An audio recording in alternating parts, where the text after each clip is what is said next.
Okay, there you go. Okay, I think I fixed it, except I'm now way too high. Okay, how about I put this down? Alright, we're getting somewhere. Okay, we're making progress. Progress is power, guys. We can do this. We can do this.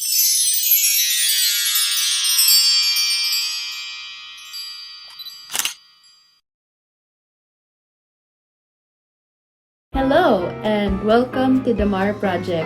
Mara Chua here, and welcome back to another episode of Peaches Reviews Pages, the official blog tie-in of my book blog called Peach Pink Pages. You know, these intros are getting a lot harder to record nowadays because I always end up mixing the names together.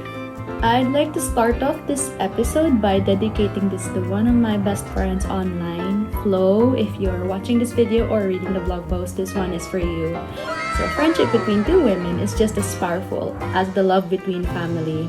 So thank you for being here. So I have a very important question to ask you guys. Have you ever wished you could live a different life? Or maybe wanted to see what you could be like in the future? Well, in Margarita Montimore's 2020 novel, Oona Out of Order, is here to tell you all about it. A mix of modern fantasy and drama, Oona Out of Order is the time-traveling tale of Oona Lockheart, who, on her 19th birthday, has developed the strange ability to leap in the different years and ages in her life. Born on New Year's Day, Oona sees this time-traveling ability as a curse, something she can't control. All was well for her for the first 18 years of her life, and she was just a happy teenage girl entering adulthood who was ready to live her life in the 1980s. Until the ball drops and the clock counts down to 0. Suddenly, Oona faints, and when she wakes up, she has no recollection of where or almost who she is. That quickly concluded the first part of the book, which is 18/18 Parties Over. So this book is pretty much reminiscent of one of my favorite books of all time, The Midnight Library by Matt Haig, if you haven't seen my blog post or vlog version of it. And there, Nora Seed leaps into alternate dimensions and timelines of different lives and choices she's made in the past. Nora must find what world she truly belongs in, or face the consequences of her own world. Well, if you're a much younger reader or looking for something that is more of a teen novel with similar plot lines, there's also Robin Palmer's Once Upon a Kiss, one of my old favorites from when I was just as old as its protagonist, 16-year-old Zoe Brenner. After a freak accident, Zoe, from the 1980s, wound up in the year 2016. Once a nobody and a nerd, Zoe is suddenly the most popular girl in school. Zoe must decide whether to embrace this strange new life or find happiness in her old one. There's also another book that I read when I was much younger, which is Don't You Wish by Roxanne St. Clair, wherein a magical device makes awkward high schooler Annie Nutter suddenly a star in her own school, an alternate universe with a more than perfect life. But I digress. So let's just go back to Oona's tale. When she's supposed to be 19 years old, Oona wakes up in a body of hers 32 years into the future. Now at 52, Oona feels disoriented and afraid until a sweet, friendly stranger named Kenzie tries to explain everything to her. At 51, I meant 51, not 52. At 51, Oona Lockheart is a philanthropist living in a grand mansion, and Kenzie is her assistant. Wait, what? How did she get such luxuries? In part 2, 51/19 Under Ice, an older Oona must figure out how she wound up with such a lifestyle. Mr. Beast would like to know your location, babe. Except Oona is more focused on one thing, finding Dale, her teenage self's lover. She's met with a heartbreaking realization when she learns that Dale had passed away many years ago, just at the age of 20. In the future, Oona struggles to move on. She's at least comforted by both Kenzie and her mother, Madeline, who may have an idea of what Oona seems to be going through. At her current age and time, Oona learns from a shocking series of events in her life that the past 3 decades, she has chosen to help and give back to a lot of people. Oona is determined to spend 2015 by meeting those she has helped, although she still has a lot of questions left unanswered. especially when on her next birthday, she is quickly transported into another period of her life. What could have been her 20th year, Oona wakes up in the year 1991, where she is 7 years older than she is. In 27/20, Let's Go Crazy, Part 3, 27-year-old Oona is a wild party girl with a history of trouble. Oona wakes up at a club where she appears to be drunk and is about to spend the night with a man she's never met. Except she finds a tissue in her pocket with a sloppily written note, as if her past and future selves are speaking to her. The note warns her to focus on finding her current boyfriend, Crosby, rather than cheat on him for like the nth time. Oona also finds a wrist tattoo that has 4 initials, MDCR. Oona is met with a new mystery to figure out what these letters stood for. She would guess that M and D stood for Madeline and Dale respectively. Perhaps the C stood for Crosby? Throughout 1991, Oona finds more notes to herself in random places as she learns more about her current life. Despite initially being in a loving relationship with Crosby, he would soon appear to be kind of neglectful of her feelings, which was what drove the party girl Oona to her actions in the first place. She also learns about her involvement with various drugs and pregnancy scares. But what surprises Oona the most is the role Kenzie plays in her life. Kenzie is years younger than Oona, and in this life, while she is 27, he was just starting elementary school. This intrigues Oona as to what may be the boy's importance in her life, but would also allow her to grow closer to Madeline. Oona spends 1991 trying to prioritize her feelings and let go of her troublesome lifestyle. She breaks up with Crosby after choosing to love herself better, and she continues to open up to her mother about the life she's in. Oona does not remember where or what year she left from previously, but she does have an instinct that tells her what may have happened. Madeline is a protective, caring, and nurturing mother. While she may not understand the bizarre trips her daughter takes through time, Madeline wants to guide her to better paths for as long as she's still alive. 1991 and 27-year-old Oona's chapter ends on another New Year's Eve party as Oona is ready to let go of her troubling past. She landed in the year 2004, a bit younger than her first sleep at 40 years old. In Part 4, 40/21, Some Kind of Stranger, Oona is married to Edward Clary, a gorgeous, kind, and wealthy gentleman. This time, Oona has more clues on the life she's been living as her own letters to herself have addressed the matter better. Although it was an elaborate lie, it's still a possibility. Shortly before Oona's 19th birthday in 1983, she fell down from a balcony that gave her a rare brain condition that causes her memories to reset every birthday. This time, Oona is given clues on what kind of lives and future she has lived previously, from being an unmarried philanthropist from 2015 to the party girl ghosting Crosby just last 1991. Oona must spend 2004 learning about her relationship with Edward, who seems nothing but sweet and loving towards her. So why does Oona feel uneasy around him? Perhaps it's because Oona is married to somebody she's never even met.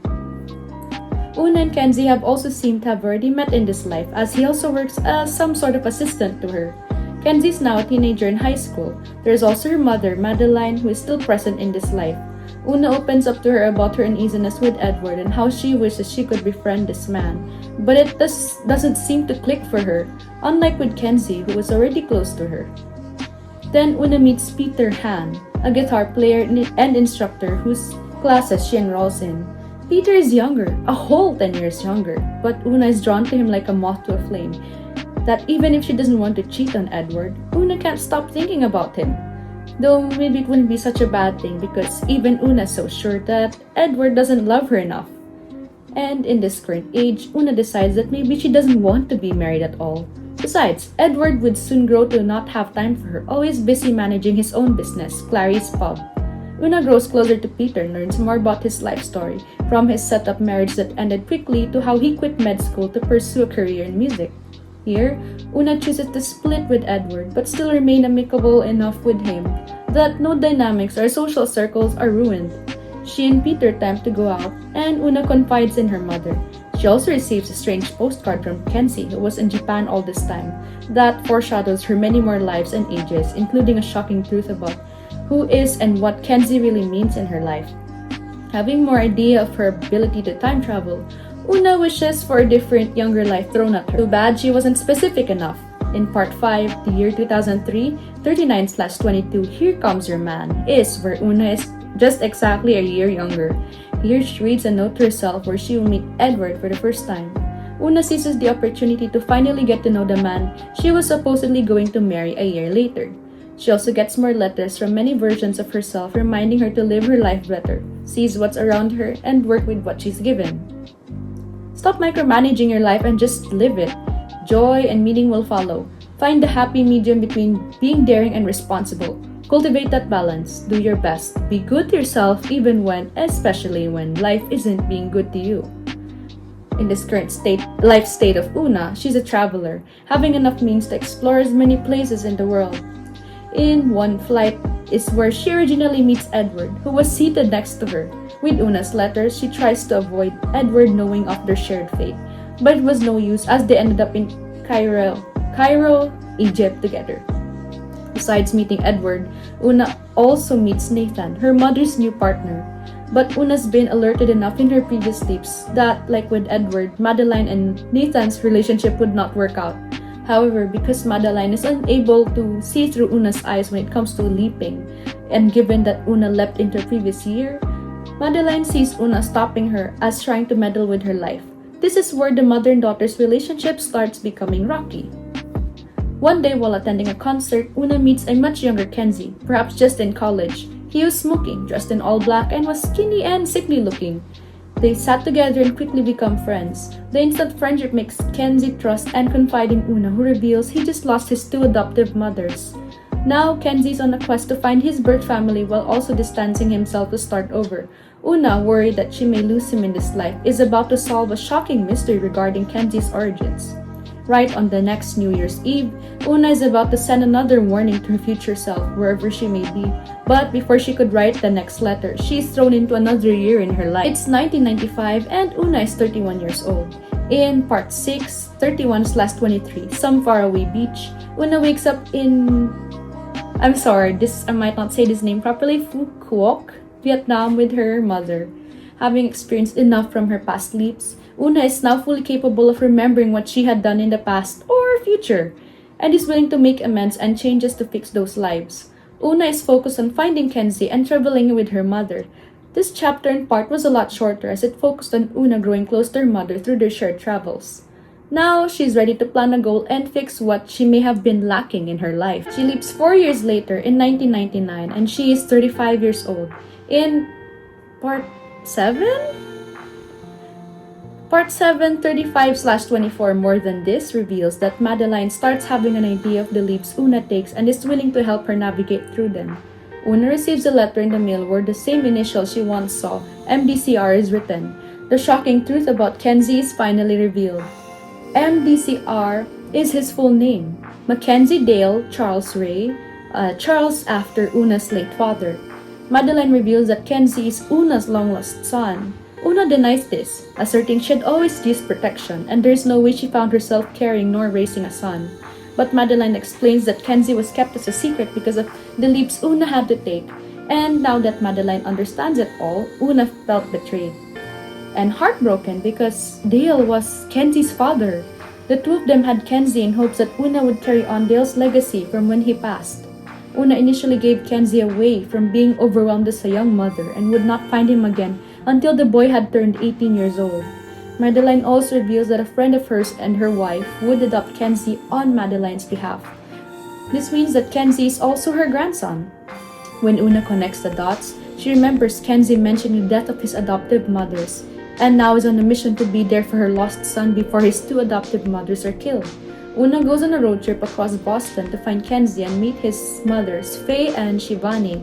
In a bathroom, Oona finds another letter from one of herself warning her not to immediately reveal her identity to Kenzie and focus on befriending him first.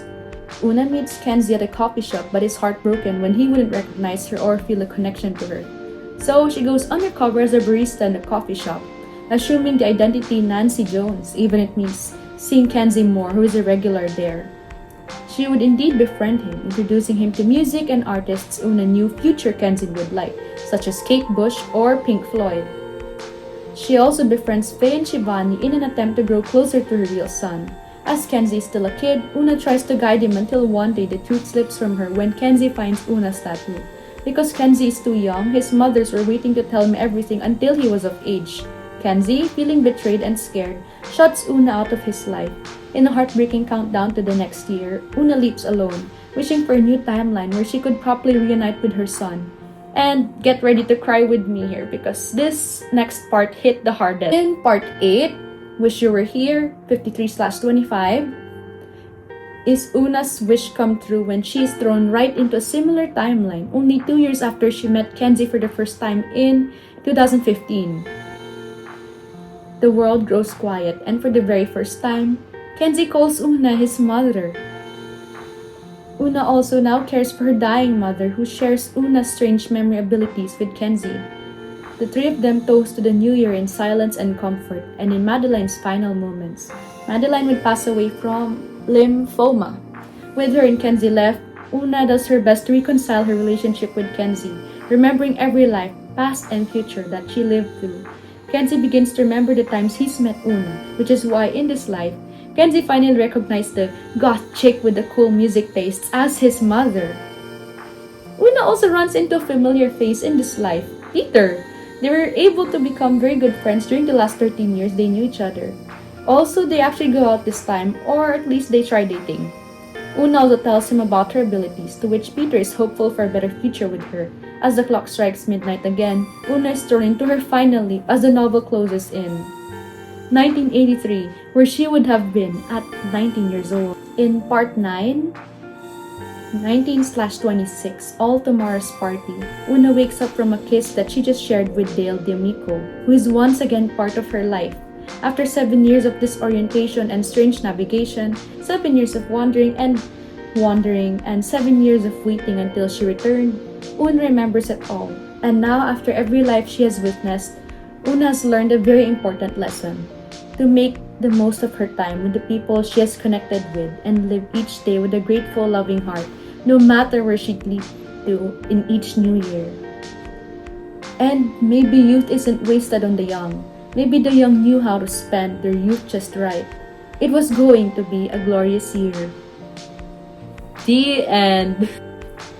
Well, this book certainly made me cry. What started out as a bizarre adventure for Oona, with her stand name being Dale Daybreaker or Kenzie Kilowatt, turned out to be a heartbreaking painting of family, growth, and of course, time travel. The book never revealed how Oona got her abilities from. Maybe they were gifted to her? It also doesn't say when exactly they will stop, although the ending of the book could certainly imply so.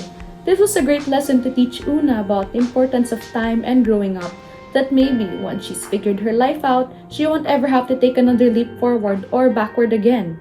I wonder, would the book have been different if she was taken back into her life, say, as a teenager? Like Oona, we all tend to not value our time enough and dream of alternate realities or futures different from the ones we live in. And when we lose what we've been holding on to, hope, faith, or just somebody's hand, we suddenly feel lost and afraid. Oona's story reminds us that no matter how old we live or what future or even past we'll find ourselves in, it's important that we make the right choices, not just to save others, but our very own selves. Did you enjoy this book as much as I did? I hope so. It's always the free book boxes where I find the craziest reads worth tackling. So yes, to elaborate more on this, in my last date with Jerome, shout out to Jerome for proofreading this, I found this book in a book box, of course. It's really the book boxes where I tend to find the most bizarre things. And yes, I'm pretty sure you've noticed it, but there is a Target or Tarjay, however Americans like to pronounce it. There's a Target sticker here, which is weird because there's also a sticker for the National Bookstore price here, which means that I think the book originally came from National Bookstore, but somebody just slapped a Target sticker onto it, or who knows. Also, while snooping through one of the pages, I found this random instruction manual for a trekking pole. I guess the previous owner of this book was very much into hiking, which is kind of fitting considering how adventurous Oona is as a person. Very interesting manual. Yeah, so that's the whole book. I hope you guys enjoyed this, and I'm really sorry about my camera angle always being wonky. I'm really trying my best to fix my camera angles and my filming styles. You know, Jerome's tripod is certainly much better than mine because I cannot with this with my tripod. It's like so old and yucky and literally it just ruined my phone case, and I just changed my phone case like the other day. So RIP. Anyways, yeah, I will see you guys in the next video. So thank you for watching and for sticking around. So this was Smart Chua of the Mar Project. I'll see you guys next time. Bye guys! The more I try to film, the worse my camera angle gets. I do not know how to fix this. I swear I have zero to no experience in using a tripod. And I hate the fact that the only tripod that I am able to use is like permanently slanted. I think it's because of how old it is, or like how long it's been like left unused, and now it ruined my phone case. So I'm scared it might break my phone. I don't know if I should keep using the tripod or not. Oh my gosh, just stand straight. I get it, it's Pride Month. You're not straight, but come on. Please, stay with me, man. Stay with me.